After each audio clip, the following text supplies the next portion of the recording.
శ్రీకృష్ణాయ పరమాత్మనే నమః. నేను మీ రవీందర్ రెడ్డి. వెల్కమ్ టు రవీంద్ర ప్రశాంత జీవనం. ఈరోజు మనం 28, 29, 30 శ్లోకాలు చదువుదాం.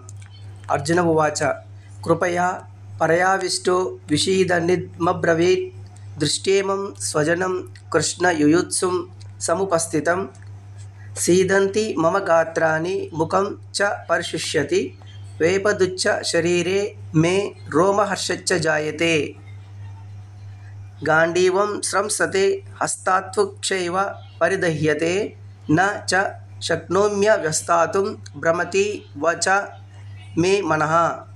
కృష్ణ, యుద్ధ సంక్తులై ఎదురుగా ఉన్న చుట్టాలను చూడగానే నా హావభావాలు తలబడుతున్నాయి. నోరు ఎండిపోతున్నది. శరీరం అంతా గగురుపాటు కంపిస్తుంది. గాంధీవం చేతుల నుంచి జారిపోతున్నది. దేహం మండుతున్నది. నిలబడడానికి కూడా శక్తి లేదు నాలో. నా మనసు తల్లడిల్లుతున్నది. మిగిలిన వీడియోల కోసం please subscribe my channel. Thank you for watching. Go self mate.